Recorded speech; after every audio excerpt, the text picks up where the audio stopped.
सरकार है, नानी की सरकार है, नानी की। ये नानी की सरकार है, नानी की। हाँ ये नानी की सरकार है ना से नायडू। तुम बार बार कह रहे हो हिंदुओं का अपमान किया, कम से कम वो वीडियो मुझे दिखा दो, किस वीडियो में हिंदुओं का अपमान किया राहुल गांधी ने। देखिए, विपक्ष ने संसद के अंदर पूरी सरकार का और नरेंद्र मोदी का सैंडविच बना दिया है, सैंडविच बना दिया मुद्दों से।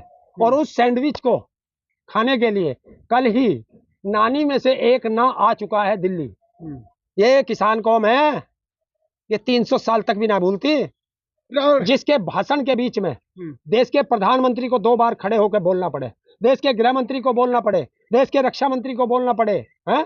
किरण रिजिजू को बोलना पड़े, अर्जुन मेघवाल कौन है वो उसको बोलना पड़े। राहुल गांधी ने एक शब्द लाओ, मैं आज से बोलना छोड़ दूंगा। लाओ उसने कहा हो तो मोदी जी ने बोला बहुत अरे यार, गंभीर विषय तो है। अब मोदी बोलता रहे तो मोदी से पूछो ना, संसद में कौन कौन झूठ बोल रहे हैं। मोदी जी को कितने 10 में से कितने नंबर दोगे और राहुल गांधी कितने दोगे? देखिए, आज के भाषण से, जो संसद में भाषण चला, जो संसद में कार्रवाई हुई, उससे नरेंद्र मोदी की 0 और राहुल गांधी को 10 में से। जनता ने उन्हें 3rd डिवीजन से पास किया, 3rd डिवीजन से पास नहीं किया, फेल है, फेल हो गए। फेल किया।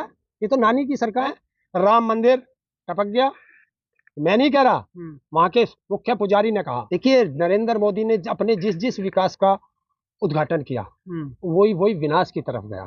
नरेंद्र मोदी ने इंदिरा गांधी। अच्छा, आप दिल से बताइए, मोदी जी क्या मंदिरों में करप्शन कर सकते हैं? क्यों नहीं कर सकते? मंदिरों में जो शिव की फोटो ले जाना अपराध है, क्यों लेके गए हैं? क्यों लेके जाना? संविधान से चलना चाहिए, है? संविधान से चलता है ना संसद। हाँ, संविधान से चल रहा। हाँ, फिर? एक शिव की फोटो ले जाना अगर अपराध है तो संविधान में जय श्री राम कहना भी अपराध होगा, उसे कौन रोकेगा? ये आज तक बीजेपी वाले जब विपक्ष में थे तो ये कितने प्ले कार्ड लेके जाते थे, वो तो प्ले कार्ड ले जाना भी उसमें। लेकिन राहुल गांधी संविधान बचाना आए थे ना। हाँ, संविधान बचा रहे, संविधान तो लेके नहीं, भगवान शंकर की तरफ सारे संविधान लेकर के गए। संविधान पहले दिन देखते संविधान लेके गए सारे, और उस दिन भी संविधान था सबके हाथ में। क्या हुआ? क्या हुआ? क्यों फोटो ले जाना गुनाह है? वहां जनता के मुद्दे से नहीं दिखे आप लोग? क्यों नहीं दिया? बताओ, उसने अग्निवीर पे बात ना की हो, उसने किसानों के मुद्दे पे बात ना की हो, उसने एमएसपी पे बात ना की हो, उसने मणिपुर पे बात ना की हो, उसने सेना पे बात ना की हो, उसने मजदूरों पे बात ना की हो, उसने पेपर लीक पे बात ना की हो। बता कौन से मुद्दे पर बात नहीं की? मुद्दा घुमाओ मत, हिंदुत्व में बात करिए। हिंसक बोला पूरा हिंदुओं को। किसने?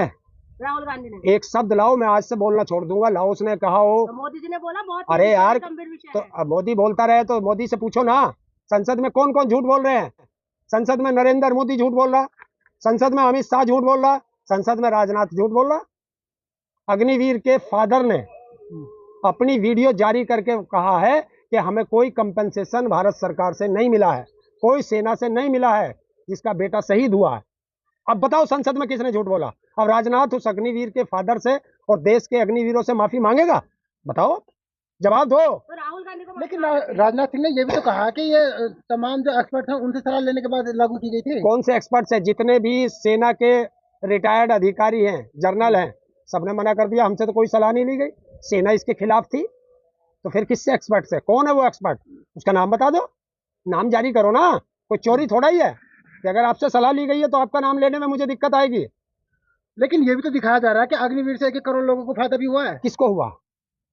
किसको हुआ मुझे बताओ ना। अग्निवीर से 4 साल में जो नौकरी से रिटायर्ड होकर घर आ जाएगा, जिसको ना पेंशन मिलेगी, ना कोई सुविधा मिलेगी, ना उसे शहीद का दर्जा मिलेगा, तो वो किस काम की नौकरी?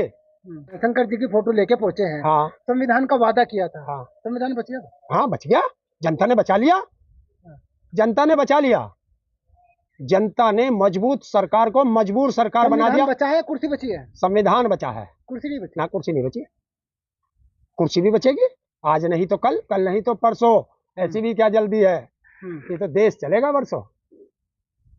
लेकिन बीजेपी का क्या? बीजेपी जो कह रही है ना भाई, अपमान कर रहे हैं, संसद चलने नहीं दे रहे। तो वो जनता देख रही है ना, जनता ने लाइव देखा है, हर चीज मुद्दे को लाइव देखा है, सबकी बातें सुनी है, वो वीडियो आज भी सब जारी है, जारी है, जनता देख रही है।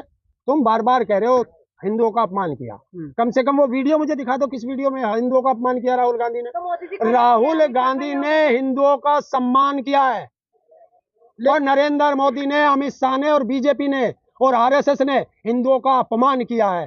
हिंदुओं के पीछे छुपते हैं, ये कायर हैं ये लोग। हिंदू का सम्राट है मोदी जी। कौन कह रहा? बोलते हैं हिंदू जब से आए तब से अगर गधा ढेंचू ढेंचू करके अपने आप को घोड़ा कहने लगे तो तुम घोड़ा मान लोगे? नहीं मानोगे ना, गधा तो गधा ही रहेगा। तो हिंदुओं का किसने चुना के भेजा उन्हें? तुम अपने आप को कहने लगो कि मैं तो पूरे वर्ल्ड का सम्राट हूँ, हो जाओगे आप सम्राट? तो प्रधानमंत्री है वो। प्रधानमंत्री यही पहला प्रधानमंत्री है। देश में कितने प्रधानमंत्री रहे हैं? तो इनकी जैसे थोड़ी ना था इससे कोई। तो ज्यादा रहे हैं। देश में इंदिरा गांधी 108 देशों की राष्ट्रीय अध्यक्ष भी रही है। ये तो कुछ भी नहीं, ये तो मजबूत प्रधानमंत्री है। ये मजबूर प्रधानमंत्री है। बस विरोध करना था आपको। क्यों? मैं मुद्दों पे विरोध करता हूँ। मोदी जी ने कहा काम और रणनीति पे हमारी जनता ने मोहर लगाई है। काम और रणनीति पे अगर मोहर लगाई है तो वो 400 पार कहाँ गए? तीसरी बार सत्ता की बात करी। 272 भी नहीं दिए जो थर्ड डिवीजन से पास होते हैं, 240 पर रोक दिया। बैसाखी की सरकार है, नानी की सरकार है, नानी की, ये नानी की सरकार है। नानी की? हाँ, ये नानी की सरकार है, ना से नायडू और न से नीतीश कुमार। अच्छा, ये नानी की सरकार, नानी की सरकार, नानी की सरकार। तो अब जनता ने उन्हें थर्ड डिवीजन से पास किया। थर्ड डिवीजन से पास नहीं किया, फेल किया। ये तो नानी की सरकार है। और देखिए तो अगली क्लास में विपक्ष, मोदी जी नहीं, नानी की सरकार है, नानी की सरकार उनकी है। ये तो केयर टेकर है, केयर टेकर है। अगर आज नानी अलग हट जाए तो क्या इसकी सरकार बचेगी? नहीं बचेगी ना। तो नानी की सरकार है। और देखिए विपक्ष ने संसद के अंदर पूरी सरकार का और नरेंद्र मोदी का सैंडविच बना दिया है, सैंडविच बना दिया मुद्दों से। और उस सैंडविच को खाने के लिए कल ही नानी में से एक ना आ चुका है दिल्ली। अब 4-5 दिन वो यहाँ सैंडविच का मजा लेगा। और जैसे ही ये सैंडविच का मजा लेके वापस अपने प्रदेश में जाएगा, आंध्र प्रदेश में, दूसरा नानी आ जाएगी। अच्छा, नीतीश कुमार तैयार बैठा आने के लिए। तो अब 11 दिन आप भी सैंडविच का मजा लो, देश की जनता भी सैंडविच का मजा लेगी, और सैंडविच अपने आप पिसता रहेगा। अच्छा, आपको नहीं लगता है सॉफ्ट और हार्ड हिंदुत्व की राजनीति हो गई है? तुम राजनीति करने आए हो या देश चलाने आए हो? क्या चाहते हो तुम? लेकिन राहुल की भी तो गलती माननी चाहिए, उन्हें भी तो माफी मांगनी चाहिए देश से। क्यों मांगे? देश की जनता ने उन्हें धार्मिक मुद्दे फैलाने के लिए नहीं, धार्मिक मुद्दे कहाँ फैलाए उसने? तो उसने तो हर धर्म को बताया है। जो नफरत फैला रहे हैं उसे नफरत पे बताया है कि देखिए ना, शिव जो हिंदुओं के सबसे बड़े वो माने जाते हैं ना, वो नफरत की बात करते हैं, ना वाहेगुरु नफरत की बात करते हैं, ना क्रिश्चियनों में नफरत की बात है, ना मुस्लिमों के कुरान में नफरत की बात है। तो फिर ये नफरत क्यों फैलाते हैं? अगर तुम्हारा चेहरा उजागर कर दिया, अब नरेंद्र मोदी को बचने के लिए जगह नहीं मिली। नरेंद्र मोदी अब हिंदू के पीछे छुप रहा है, छुप रहा है, या उनका दर्द हो रहा है? दर्द नहीं हो रहा, छुप रहा है हिंदुओं के पीछे। हिंदुओं को तो उसने कहा नहीं, उसने तो बीजेपी और आरएसएस को कहा है। राम मंदिर बना दिया है मोदी जी ने, हिंदुओं को मजबूत कर रहे, फिर भी आप लोग बस मोदी के पीछे पड़े। राम मंदिर में कितना चंदा खाया गया धंधा करके, वो टपक कैसे रहा? कितनी दलाली खाई गई? वो तो विरोध हो, उनका तो कर दिया। जो निर्माण समिति के अध्यक्ष उन्होंने कहा टपका नहीं है, ऊपर काम चल रहा है। अच्छा, और रामपथ में क्या हुआ? रामपथ कितनी जगह से धस गया। नरेंद्र मोदी ने अपने जिस विकास का उद्घाटन किया वही विनाश की तरफ गया। नरेंद्र मोदी ने इंदिरा गांधी एयरपोर्ट टर्मिनल 1 का उद्घाटन किया, वो गिर गया। तीन और एयरपोर्ट है, जबलपुर है, और एक वहाँ इसमें गुजरात में भी है, सारे गिरे। जितने एक्सप्रेसवे के गया वो धसे हैं। राम मंदिर टपक गया। मैं नहीं कह रहा, वहां के मुख्य पुजारी ने कहा, मेरे वचन नहीं है ना, मैंने मंदिर में जाके देखा।